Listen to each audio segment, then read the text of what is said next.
Ada pihak lain yang justru di balik motif ini menginginkan kematian anak tersebut. Anak saya tuh selalu bilang, terakhir ketemu saya sebulan ini emang nggak mau berenang gitu. Bapak, kakak udah nggak mau berenang. Tolong bilang mama sih. Obrolannya itu ya dia udah pengen renang. Iya jam berapa sih gitu. Iya karena aku emang searah ya, lokasinya tuh dekat situ juga di Bekasi. Jadi Keranggan ya, jadi searah kan. Jadi aku dropin dulu ya udah biar dia senang dulu deh, renang dulu. Gimana anak kecil kalau udah mau renang ya mesti di mobil tuh jam berapa gitu. Jadi aku bilang ya udah deh aku dropin dulu deh. Tapi kamu jangan jebur ya sampai aku datang ya, aku gituin. Nggak tahu gimana ceritanya, mungkin namanya anak-anak udah lihat air nggak sabaran. Nggak pernah. Cuman anak saya tuh selalu bilang, terakhir ketemu saya sebulan ini emang nggak mau berenang. Nah, nanti akan dilihat lagi apakah motif kematian anak itu apa dasarnya. Apakah karena ada pertengkaran sebelumnya di antara para pelaku ini, anak ini dan juga atau dengan ibunya sendiri begitu ya. Atau ada pihak lain yang justru di balik motif ini menginginkan kematian anak tersebut. Jadi hal-hal inilah yang akan digali oleh penyidik untuk menentukan kalau memang ada pertengkaran, ada orang lain yang menginginkan kematian anak ini, maka itu sudah masuk dalam konteks perencanaan. Nah, kalau seperti perencanaan, maka tidak lagi suatu pembunuhan yang secara dilaksanakan pada waktu itu 338, tapi masuk ke 340 dan bukan masuk kelalaian mengakibatkan kematian. Kejanggalan-kejanggalan yang dilakukan emaknya si Dante. Pertama adalah setelah kejadian tersebut, emaknya si Dante alias si Tamara ini enggak mau ngelihat rekaman CCTV. Alasannya apa? Karena belum siap segala macem. Oh my god, gue kalau jadi emak anak satu, terus tuh anak satu-satunya tiba-tiba meningsoy, itu orang yang ada di situ, siapa yang nemenin si Dante tuh pacarnya, bakal gue cecer, bakal gue tanya, jangankan tuh yang nemenin, pegawai kolam renangnya aja bakal gue tanya, buka CCTV sekarang juga, gue pengen lihat kenapa anak gue bisa meningsoy. Ini enggak, saat itu dia cuma melakukan wawancara yang rambutnya masih bagus, masih curly. Bisa lu kerlian lu rambut lu ya kan, anak lu ditinggal, anak lu meningsoy gitu. Dia cuma bilang iya padahal saat itu saya tuh menitipkan anak saya kepada orang yang saya percaya bla bla bla bla. Kedua adalah adanya lebam-lebam di tubuhnya si Dante ini, dan dia bilang katanya iya soalnya waktu di ICU saya gigit-gigit, saya saya pukul-pukul biar Dantenya bangun. Kita lihat ya, si Dante itu meninggal di perjalanan. Artinya ketika dia sudah di ICU, dia sudah dalam keadaan meninggal. Artinya apa? Sudah tidak ada pembuluh darah yang jalan. Gak mungkin digigit-gigit, dipukul-pukul, terus biru. Itu gak mungkin. Yang ketiga ini lebih, apa iya gitu, dia beneran ibunya si Dante gitu kan.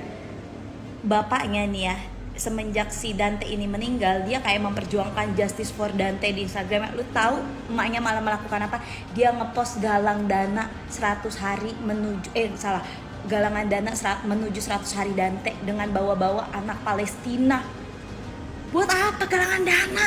Tidak menuduh si emaknya ini ikut serta dalam pembunuhan, karena gue masih percaya bahwa semua ibu di dunia ini adalah orang nomor satu yang akan melindungi anaknya ya kan.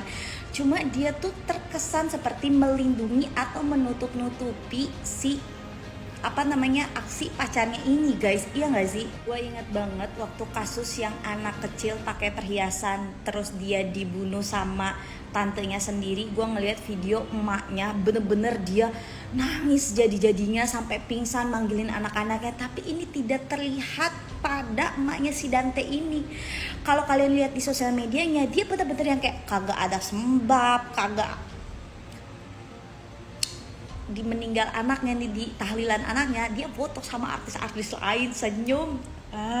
Ini anak satu-satunya loh. Kalau misalkan pelaku ditetapkan kelalaian gitu ya, itu bukan kelalaian, jelas-jelas kalau kalian udah lihat di CCTV-nya, itu tuh dia ditenggelamkan dengan sengaja 12 kali 12 kali. Dan ternyata si Dante ini udah pernah ngomong sama bapaknya kalau dia tuh udah gak mau lagi latihan berenang sama si pacarnya emaknya ini loh.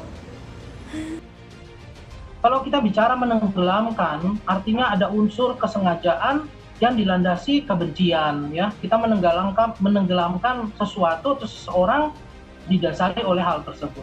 Nah, artinya ketika seseorang menenggelamkan seseorang lainnya, tentu ekspresi body language-nya seperti wajah, kemudian gerakan tangan yang menenggelamkan itu akan kelihatan, ya, ada unsur pemaksaan, dan kita juga akan melihat misalnya perlawanan dari korban. Nah, sebaliknya kalau kita lihat itu adalah latihan pernafasan, maka kita tidak melihat ekspresi body language, gestur, dan wajah yang marah gitu ya. Kita juga tidak akan melihat pemaksaan yang sedemikian kerasnya terhadap korban. Nah, mungkin juga, ini mungkin ya, kita juga tidak akan melihat perlawanan, ya. Nah, akan tetapi ini menjadi menarik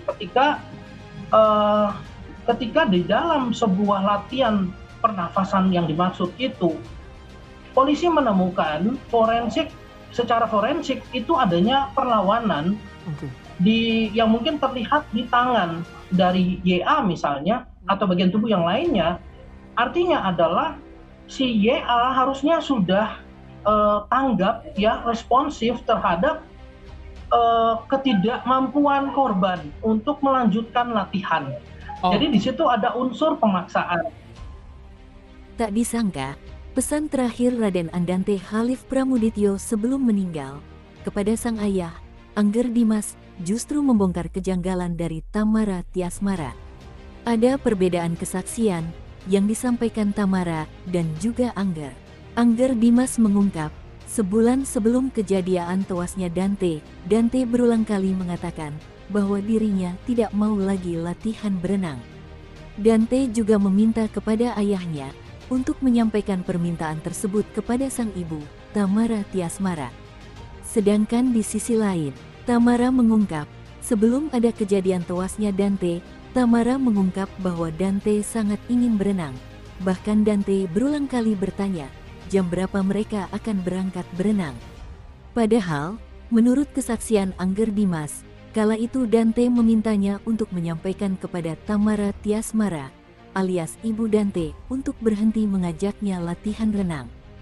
Tentu ini menjadi hal yang sangat janggal. Bahkan, Tamara mengungkap bahwa Dante sudah beberapa kali diajak berenang oleh kekasihnya, yaitu Yuda Arfandi. Sebelumnya, Yuda Arfandi mengatakan, alasan dirinya menarik Dante ke air karena ingin melatih pernafasan Dante. Namun, menurut pakar mikroekspresi, Handoko Gani mengungkap, berdasarkan CCTV, gestur Yuda terlihat memaksa Dante untuk menenggelamkan Dante ke air. Jadi, berdasarkan bukti, untuk alasan Yuda menarik Dante ke air karena ingin melatih pernafasan tidak cukup kuat. Sebelumnya, Dante telah berpesan pada Angger bahwa Dante tidak suka berenang dan sudah tidak ingin lagi diajak berenang bersama Tamara.